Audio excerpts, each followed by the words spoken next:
Life Transformed, Chapter 5, Step 3, Heal Thyself. It is your materialized shadow that you interpret as problems. And it is in clearing them that you learn your life lessons. Penny Pierce. Just knowing about our issues doesn't always make them go away. Awareness is important, but often we need to take extra steps to move the issue out of our system.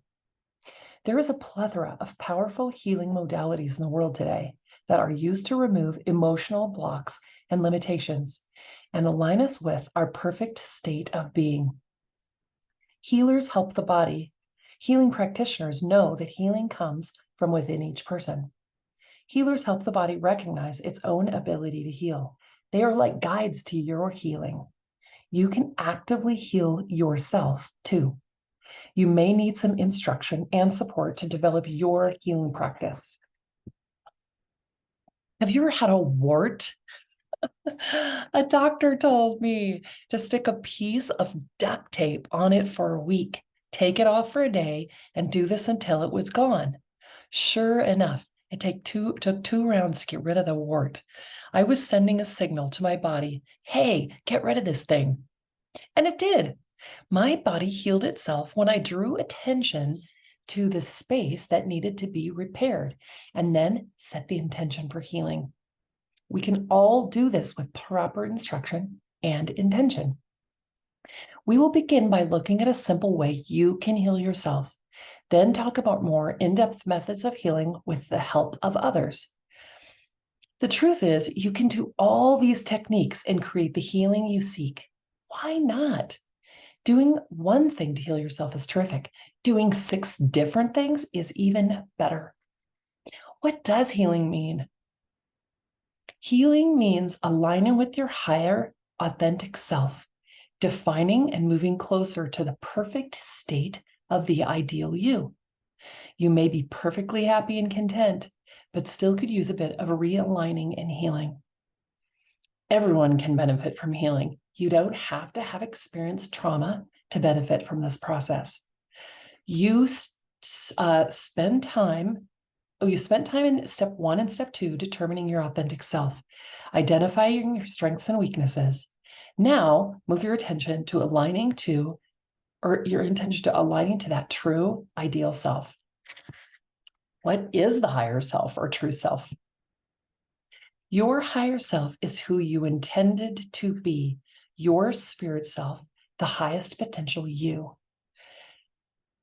Synonyms for the higher self are inner wisdom, spirit self, soul, essence, eternal self, authentic self, Atman, Buddha nature, the divine within, the Tao within, noble inner voice, divine guidance, our God self. It is what we were intended to be, our perfection. In this book, I use several of these names. Feel free to substitute the word that feels most appropriate to you. We are not our higher, why are we not our higher self all the time?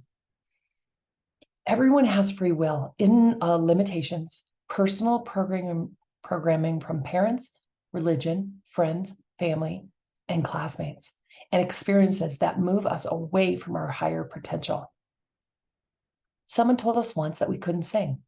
We would never make it as an artist. We weren't smart enough. The inner tapes from childhood continually play in our head. In Bruce Lipton's Biology of Belief, he explains physicians, parents, teachers can remove hope by programming you to believe you are powerless. Other people essentially program our lives. The moment where other people's words and opinions overtake ours and become our new reality, move us away from our true nature and hinder our growth and development. Once we realize we have veered away from our authentic self, our job is to reach our highest potential and get back to our true self. Life transformed. Healing is the peeling away of the layers of limitation. Self-healing begins with knowing yourself and assessing what you want to keep and what you want to release. Next, watch the inputs of your thoughts and set your intentions. Actively rid your emotional operating system of blocks and limitations through meditation and other modes of healing. You will read a sample RIM session and 2 guided meditations in this book that will help you release emotional blocks. Try them all and get a feel for what works best for you. Watch your mind inputs. To heal the mind and body, start by managing what goes into your mind. The songs, movies, books, inputs from people. We all know songs that relentlessly play in our head. Sometimes horrible lyrics become earworms. Think about the most recent tune you had stuck on repeat. Was it happy, affirming, or a negative one? I remember one of my favorite songs in college was White Lines by Grandmaster Flash and the Furious Five. It was a great dance song about cocaine. The words were awful, but I would skip around campus humming the tune. I didn't pay much attention to what I was singing, but it was something like, get higher, baby, and don't ever come down. The song ended with, so don't do it. But I never made it through the whole song to leave my mind with the moral, like the moral of the story. Just so you know, I never did cocaine, but I sure love that song. The point is, the words in songs become our thoughts. Make sure they are positive and uplift you. Movies and TV shows present images and sounds that result in specific emotions. These images, sounds, and emotions enter our bodies and can stick around for days or years. Have you ever seen the movie Trainspotting from 1996? Ugh. I can see the image of the toilet and the dead baby as clearly as if I'd experienced it yesterday. The movie still haunts me. If you haven't seen it, beware. You might want to claw your eyes out afterwards. TV series these days frequently present in the first episode all the things that sell to ensure people are hooked in: intense violence, sexual violence, or non-relational sex and drugs. We know sex sells, we know violence sells. This formula effectively sells programming and advertising. Think about how much of this type of media you're allowing into your body. Be careful to limit your exposure to such images and the emotions they stir up. Do you remember how back in high school, teachers recommended studying right before bed? They assured us the information would move into our dreams and we would internalize it more thoroughly or better on the, and do better on the test. New knowledge is integrated into our existing knowledge base while we sleep, states Stingen Barrett, a researcher at Ghent University. When we watch a violent or scary show right before bed, the images tumble around in our brain as we sleep, integrating into our awareness. This cannot be good for our consciousness. Not that you shouldn't watch television, but be mindful of what you do watch and limit that which is disturbing. If you are looking for life transformation, it's best to watch programs that are nourishing and supportive rather than mind polluting. Listen to music that invigorates rather than stresses you. Set strong personal boundaries. Until recently, I have been terrible at setting personal boundaries. Because I like people with strong character, I've befriended many people who constantly command attention, have a comment or judgment about everything, and feel obliged or obligated to share it, regardless of its potential offensiveness. Dare I say, narcissism? After a lifetime of accepting this low vibrating friendship, I finally said, enough. I want friends who support and enrich my life. People around us can be soul crushing and confidence eroding. People say things that outright raise our blood pressure and make us angry.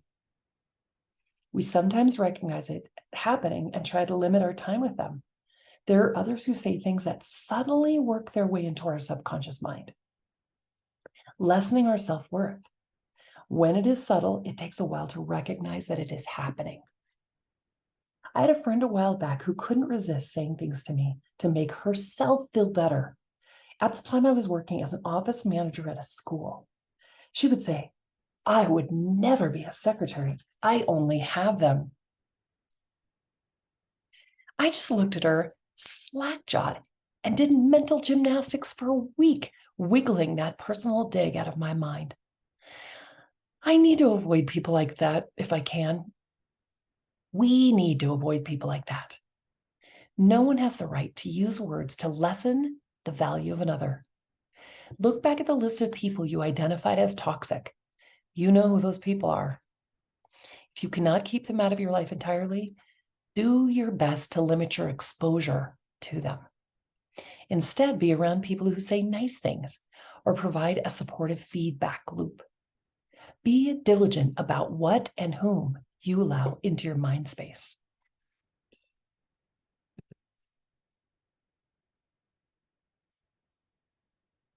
Focus your thoughts.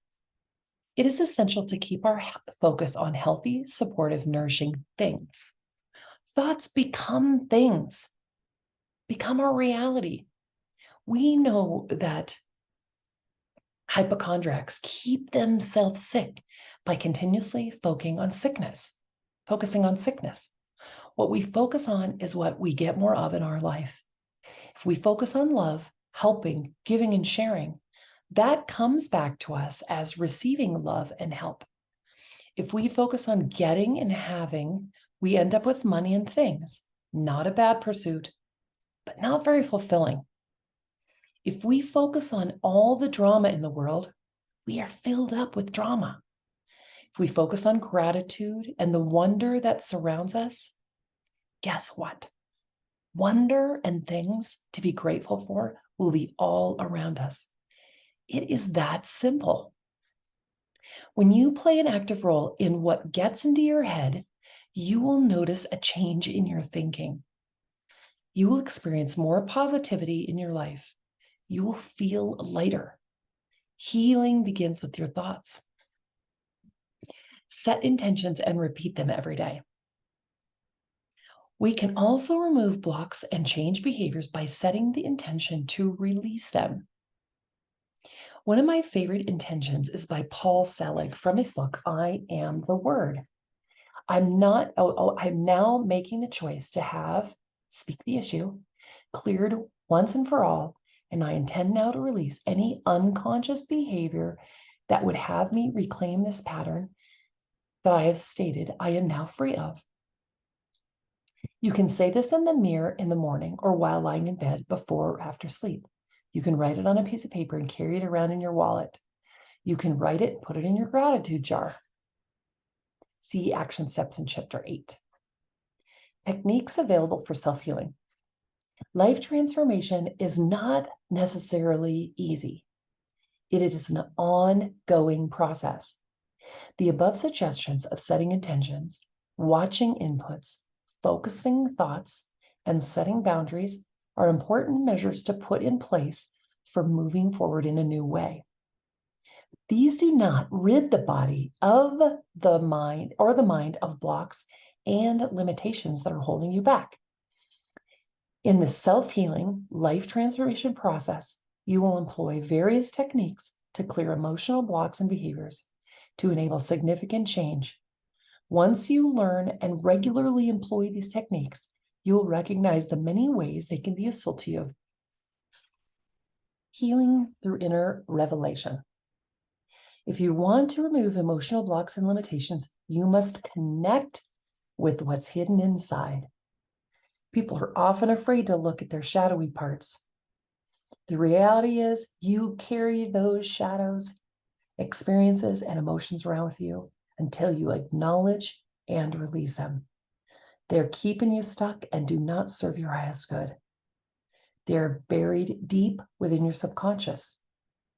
It is crucial to tap into your subconscious and excavate these feelings, bringing them to the surface so you can release them. The following 2 meditations and a RIM activity activate the imagination and help explore your subconscious. They can be done over and over as a daily or weekly practice. You may want to record your own voice reading the script and play it back for yourself. In the Life Transformed Toolkit on the website, www.beckyprater.com, you will find recordings of each script that you can listen to or download. The holding.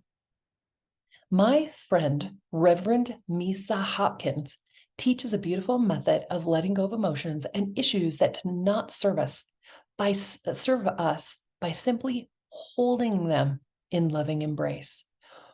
Reverend Hopkins is the spiritual director of the New Dream Foundation, dedicated to healing and awakening in the sacred feminine, channeling the energy of Mary Magdalene. Misa calls this technique the holding. She asks you to identify an issue or belief that is limiting your growth and potential and merely hold it in love until it dissipates. Meditation activity. Give yourself about 10 to 15 minutes and find a comfortable, quiet spot. A script from Misa Hopkins. Close your eyes and begin to breathe deeply.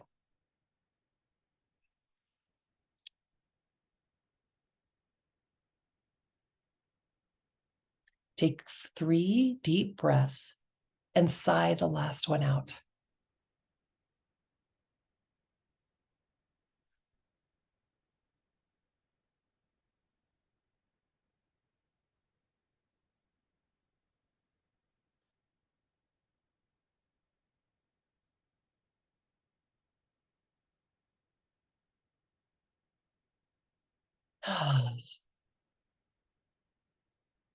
Allow your body to sink into the space in which you are seated, as though it was made just for you.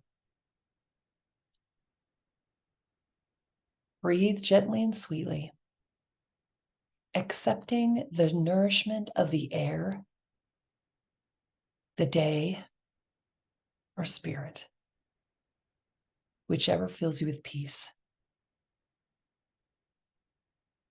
Breathe into the space between your breath and your thoughts.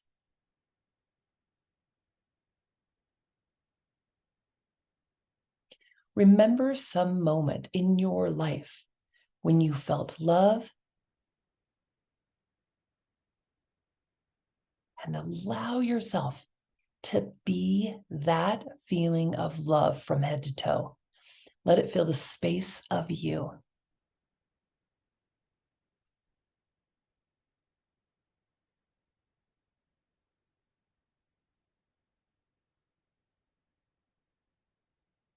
Then, focus on your energetic womb, both women and men. Allow your attention to connect to the womb within you. Feel, know, sense, see, hear its darkness, its vastness, its sacred nature, and its ability to unfold all possibilities in love and compassion.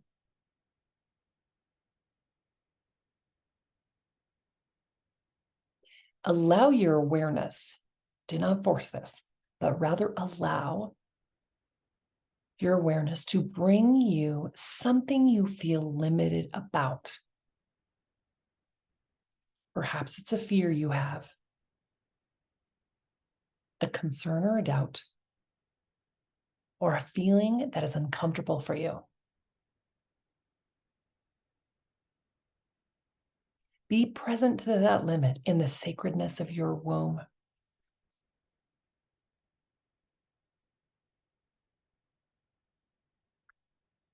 Do not try to fix it or change it, for that would dishonor the wisdom that lies within that limit.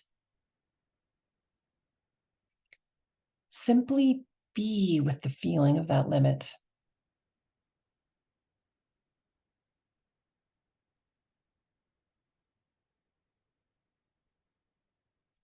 As you hold it, feel your compassion swell within you, just as you would feel compassion for a child who is struggling with his or her limits. Simply be in compassion. Do nothing except be with it.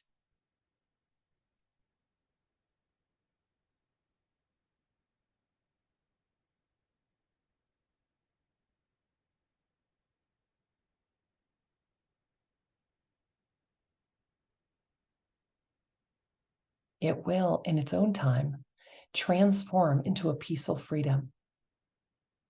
It might transform the first time you hold the limit in this way. It might take several or many times, but it will transform on its own in the presence of your compassion.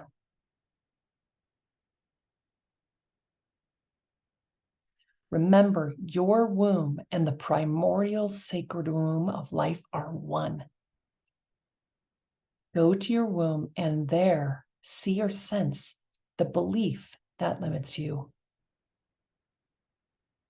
Hold it, forgive it, love it within your womb so that it can die a peaceful death.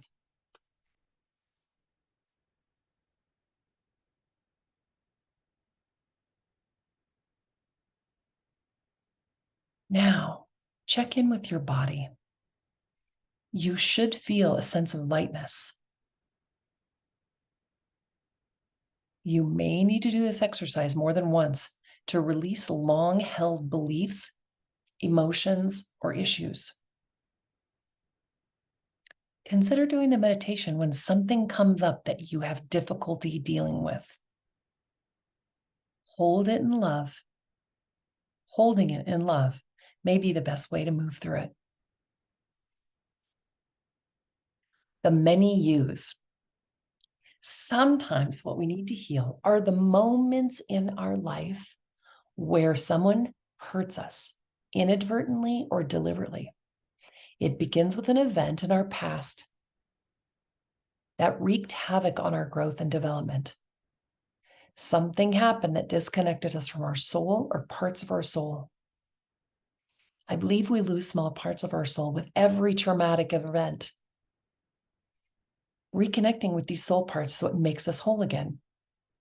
We can access these missing soul parts and heal ourselves through the meditation I call the many yous meditation.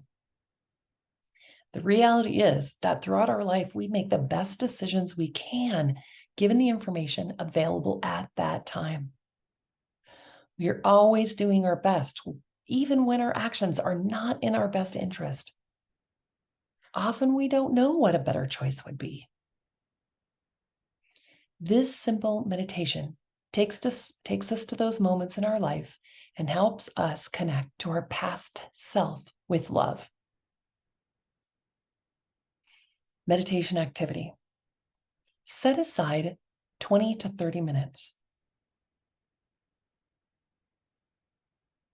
Find a comfortable, quiet space and settle in. Script. Find a comfortable, quiet space and settle in. Your body sinks into the space in which you are sitting as though it was made just for you. Close your eyes and move your awareness to the core of your being. Take 3 deep breaths here, breathing in through your nose and out through your mouth.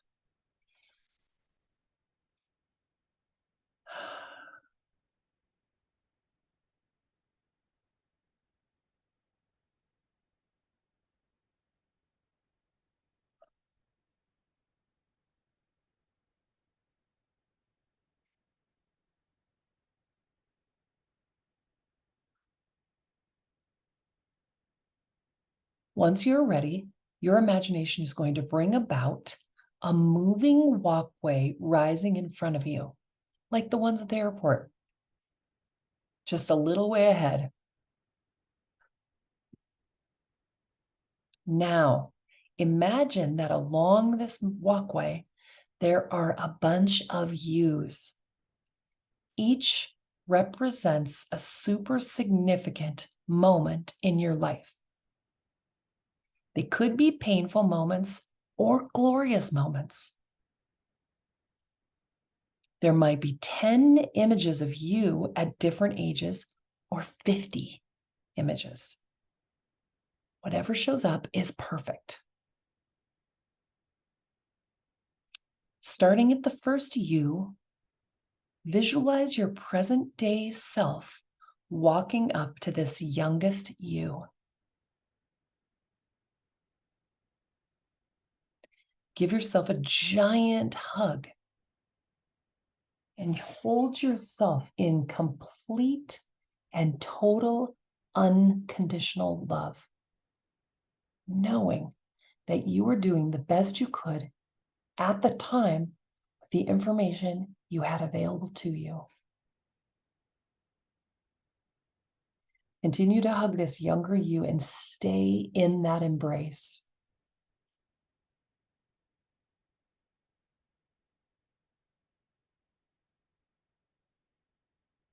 Whisper in your ear what you would have benefited from knowing or hearing at that moment. It might be, I'm sorry you had to go through that. You are a stronger person because of it. Or whatever you feel compelled to say to your younger self.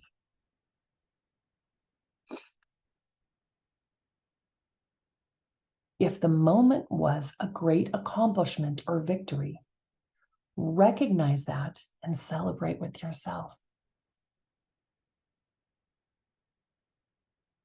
You might feel compelled to say, great job. I knew you could do it. I knew we could do it. Or whatever you feel compelled to speak. Because sometimes we did not receive recognition for the great things we did in our life. Often we had no idea at the time how important they were.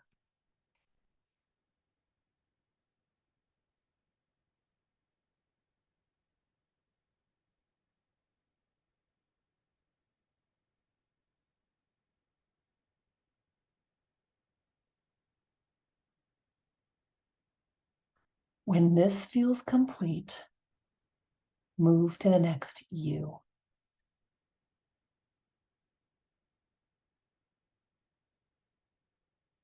Give yourself a longer than ever hug. Hold yourself in love while whispering in your ear whatever needs to be spoken by your current self, knowing what you know now.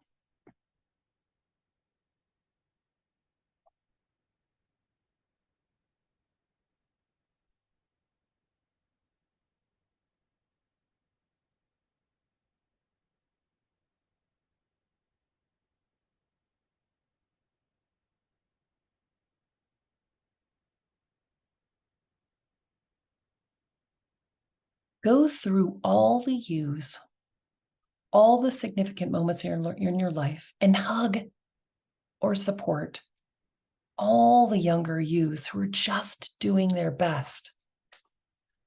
This process may take a while or not. You may not make it through the entire line of yous and moments at this time. You can always come back to this space and continue. In fact, you might want to bring up future yous and ask for a message.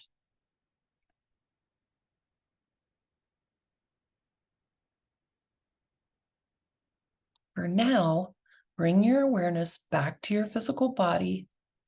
Wiggle your toes and fingers and sense your full return to the present. Take a moment to be grateful for what was expressed and experienced. And when you're ready, open your eyes. This exercise may take time. If you don't finish right now, do this over the course of the next couple of weeks. This is an exercise in forgiving and embracing ourselves for things we drag into our future and recognize the glorious moments that made us who we really are today.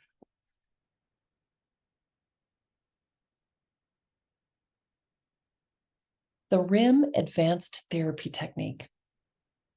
Regenerating Images in Memory, or RIM for short, is a technique I experienced when working through the "no one listens to me" issue.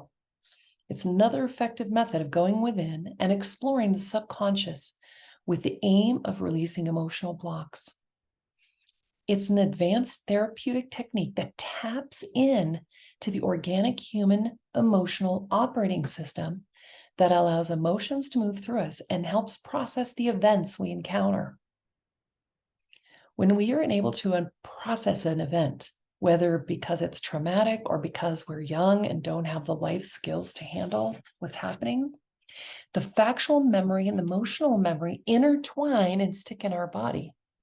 When these memories and events are not consciously digested, over time they can thwart our efforts to move through life easily and even manifest in physical pain.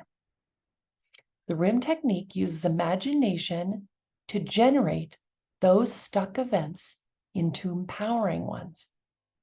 It is a client-generated, body-centered process that activates one's emotional operating system to stimulate dramatic emotional and physical healing, greater insight, creativity, and effective problem solving. According to founder and psychotherapist Dr. Deb Sandella, this technique uncovers your extraordinary hidden resources to lift your spirit, heal your mind and body, and inspire effortless action and works on mental, emotional, and physical issues that might inhibit you from living a healthy, happy, and stressful life. Stressful life. She recommends RIM for people who feel they're doing everything they can to fulfill their dreams of health, wealth, and happiness, yet for whom obstacles continue to show up to block their path. The foundational philosophy of RIM is that each of us is born whole.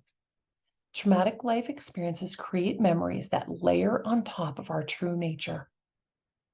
We sometimes confuse the residue of these experiences with who we are. RIM helps us dissolve and redo painful feelings and memories, similar to wiping layers of dust off our living room furniture to reveal its natural brilliance, allowing our liveliness to shine through, states Dr. Deborah Sandella. As a RIM practitioner, I facilitate and hold space for clients, assisting them as they create a safe mental environment, access the memories, release the stuck emotions, and resolve the inner conflict. It's a very empowering and liberating process for the client. I continue to witness great healing of clients through the RIM process. You can do a session on yourself by following the script below. For more about RIM and the neuroscience it's grounded in, see Goodbye Hurt and Pain, 7 Steps to Health, Love, and Success by Dr. Deborah Sandella. For the best results, it's helpful to work with a RIM facilitator who will follow your organic system and guide you to tap the nonverbal language of your body and imagination. Self-RIM activity. Allow 15 to 20 minutes for this guided exercise. Traditionally, RIM is not scripted like guided meditation. Instead, it provides a template for your unique feelings to be expressed therapeutically. Here is a great example of what a RIM session looks like. Start by getting yourself into a comfortable place where you can be quiet and undisturbed. Take a breath and close your eyes.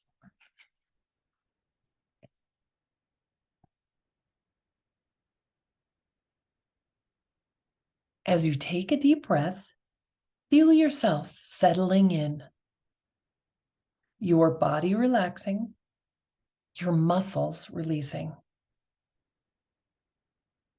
Feel your awareness sink all the way down into the core of your body.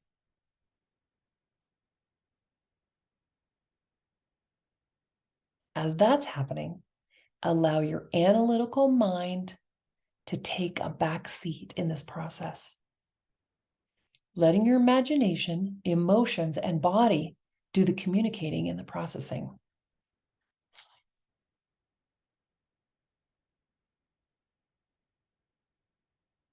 Now that you're settled and relaxed, your imagination brings in a virtual resource or mentor to be with you.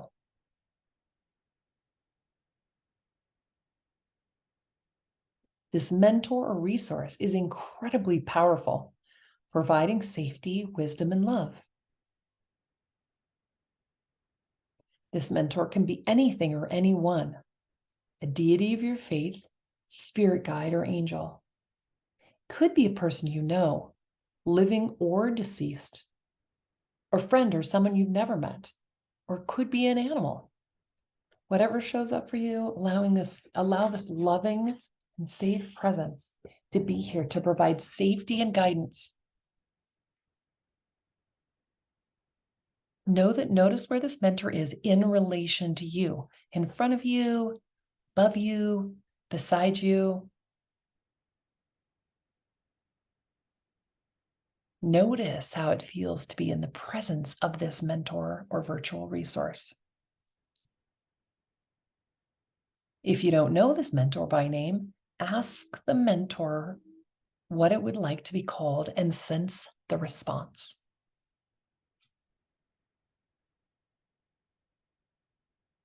Now that you're supported and safe, your awareness drops into your body.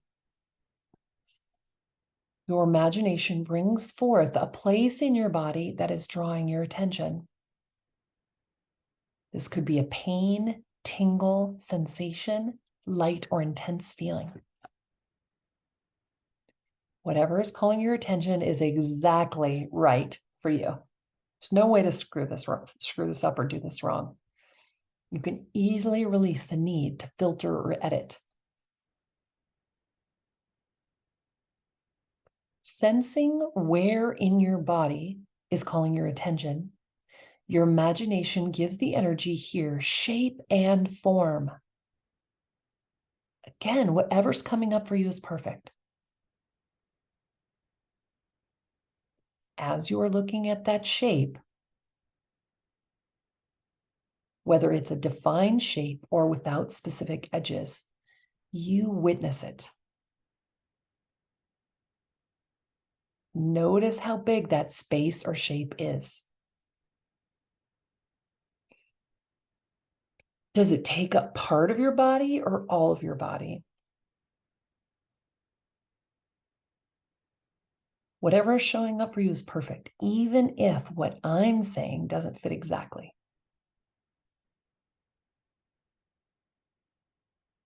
Notice what color the shape is, the texture. Notice if it is solid or hollow. Notice the materials it's made of. Allow any details that are calling your attention to be there without judgment.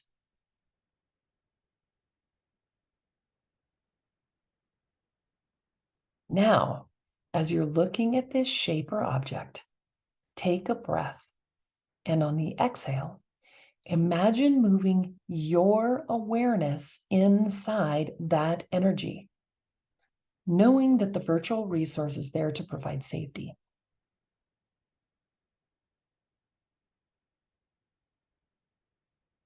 Once you're there, notice how it feels to be in this space, both physically and emotionally.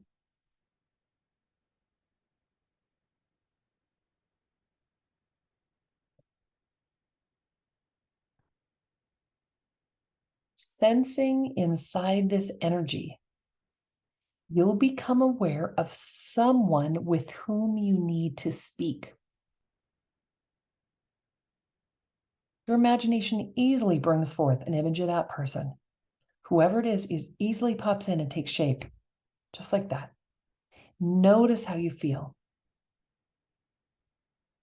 Your virtual resource is there with you, always keeping you safe. Look at this person and go ahead and speak. What I really want to say to you is,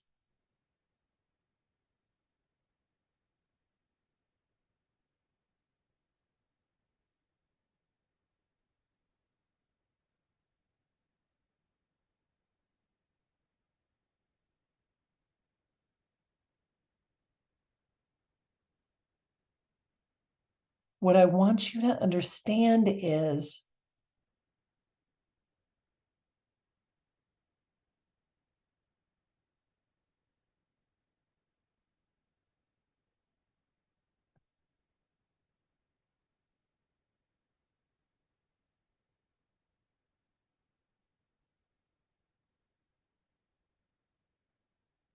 what I really need from you right now is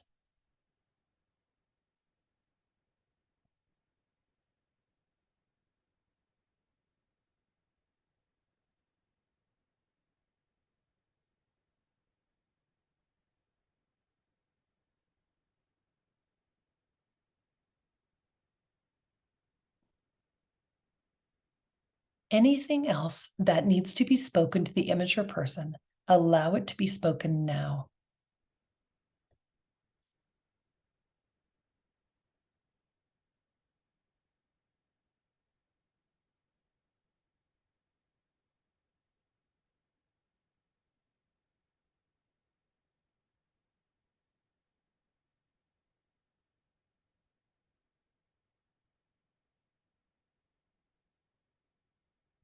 How it feels to say all of this is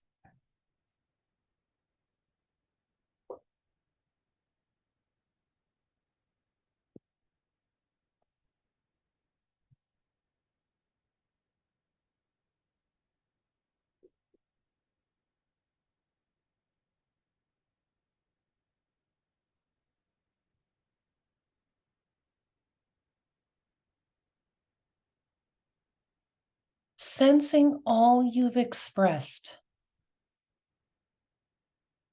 is received like a stream of colored energy into this person's body. Notice the color and quality of that energy. Once that feels complete, dialogue with this person or object until you feel there is clarity and understanding.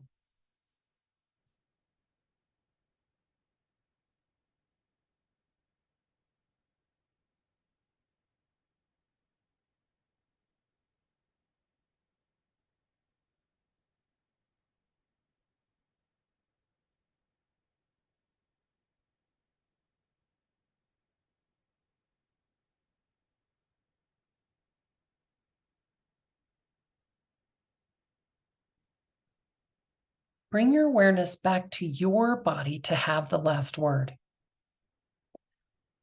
What I hear you saying, what I have received from you is,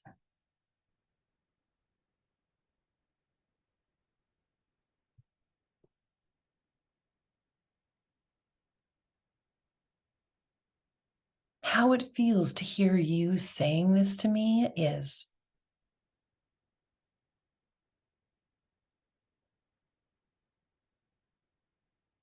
what I now know is.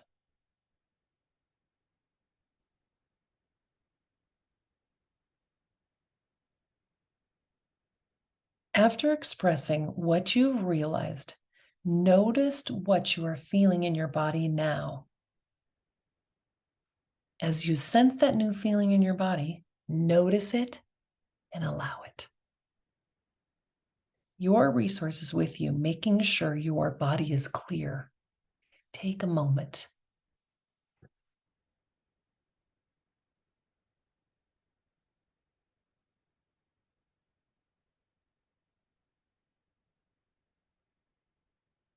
As this self-rim comes to an end, you fully integrate this new positive feeling throughout your body, in your subconscious, in your awake and conscious mind. As all that integrates, as you sense all your cells aligning, synchronizing with this new awareness, normal feelings return to your fingers and toes, and you become aware of the space around you. Take all the time you need for this feeling to anchor.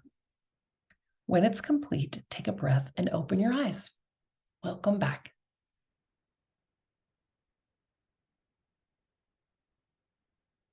Forgiveness is the goal. After the 3 activities, the holding, the many-use meditation, and the self-rim session, you should begin to feel lighter. Sometimes identifying our issues and spending time unconditionally loving ourselves, despite said issues, is enough to make them go away. Forgiveness of others and ourself is the goal. Remember, you were doing your best given the information you had at the time. When you hold something in love, whether it is a younger you, emotion, or issue, you are recognizing it as a helpful life lesson and giving it attention. Through this work, you're forgiving yourself and others by understanding that everything happens to teach you something. When we give our deep-seated issues attention, they quiet the emotional and they quiet and the emotional charge goes away, releasing the block. Remember these activities you can do on a regular basis to keep yourself at a high vibration, mentally healthy, and open to greatness. You are forgiving you in the process, and that's healing. Can we heal our past? Each of the above methods carries an element of healing past experiences. Can this really happen? Can we affect our past by something we do in the present? Many shamans believe this happens during shamanic journeys and that we can create ancestral healings when in ceremony. The theory is called retrocausality and is gaining momentum in quantum science research circles. The idea that what happens today may have an impact on us, on what happened in the past, is a relatively new theory, but not a new idea. Ulisse D. Corpo, psychologist and author, in his YouTube video, How Do Causality and Retrocausality Interact in the Present Moment?, presents the idea that information coming from the future is carried by emotions and moves in both directions, forward and backward, in time. D. Corpo suggests that emotions have an anticipatory nature to them, holding information about what is going to happen in the future. We often recognize this as premonition or intuition, when we have an internal sense about something that's going to happen. When this concept of retrocausality implies energy from the future events travels back in time, informing the emotions in the present or the past. If our behavior is directed by these emotions, the future energy of the event impacts our past behavior. Through altered states of awareness, meditation, and RIM, we often go back to virtual history to heal, witness, or consult.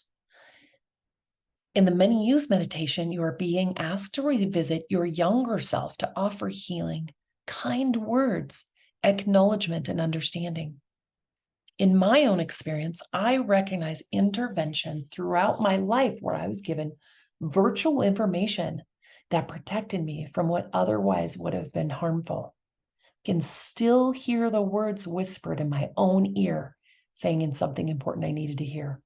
Was that my future self? Was that my intuition? At the time, I may have thought it was God's voice. One Saturday afternoon when I was in 3rd grade, I was walking with my friend Teresa to her house to play. We lived in Keats, Kansas, a tiny town whose center included one stop sign, with the town's name nailed to the sign, and a gas station. Seemingly safe town in the heartland of America. As the two of us were walking, a car pulled up beside us, and a man inside called for us to come see something.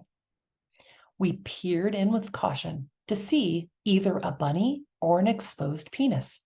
Not sure either of us looked very closely. I heard in my inner ear, "Run." We took off, thoroughly grossed out, but safe and untouched. Perhaps kids have an internal sense at age 9 and know intuitively that a situation is dangerous. but I clearly hear something or someone instruct us to get the heck out of there. Could this have been my future self reaching back to create safety?